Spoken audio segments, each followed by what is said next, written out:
secara hati nurani, kita bicara secara hati nurani amat sangat tidak fair ya. Keadilan sebenarnya tidak hanya di dunia. Nah, nanti kalau misalnya dia bisa melewati keadilan di dunia, pasti dia tidak akan bisa melewati keadilan di akhirat. Pengadilan di akhirat itu pasti akan jauh lebih pedih.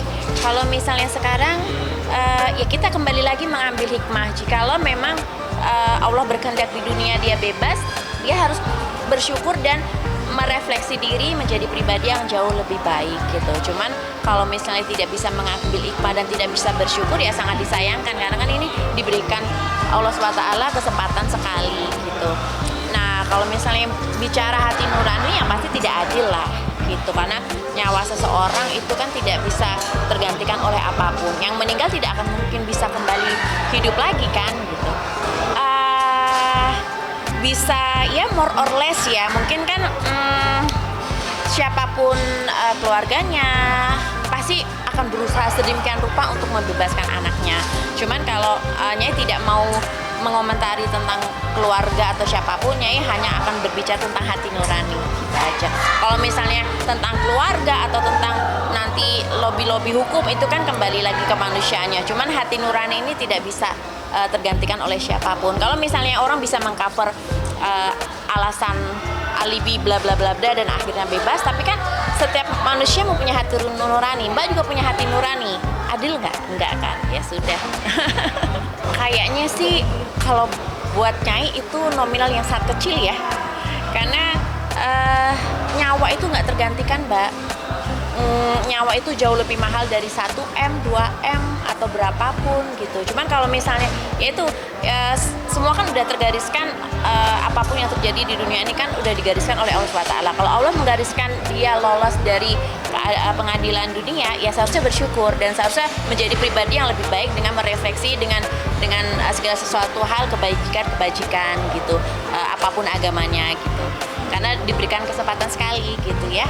Dan nominalnya pun relatively itu sangat murah kalau untuk nyawa seseorang. Ya kita kembali lagi mengambil hikmah gitu aja. Ini saya bilang ini pemilihnya ini memang mengecewakan nggak sih buat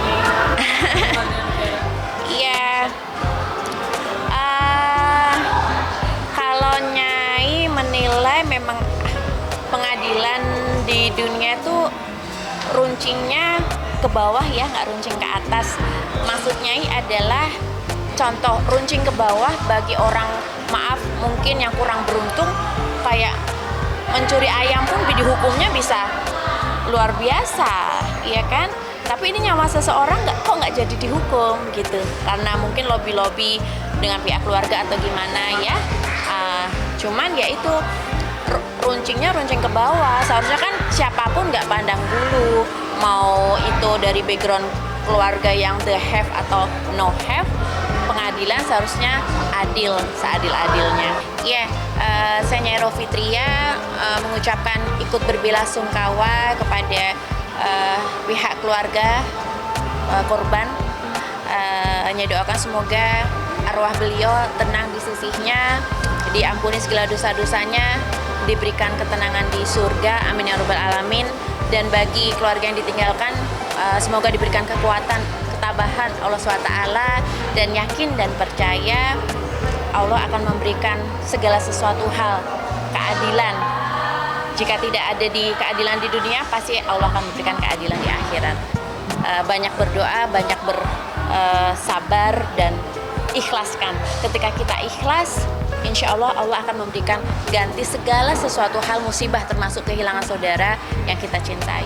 Kepada Kak Ronald ya, semoga bisa mengambil hikmah sebaik mungkin, dengan kebebasannya bisa menjadi pribadi yang jauh lebih baik, tidak mengulangi apa yang telah terjadi, bisa menjadi pribadi yang jauh bisa membanggakan kedua orang tuanya, dan jangan lupa mendoakan. Karena kan gimana pun juga pernah ada hubungan yang penuh dengan cinta kasih kepada korban.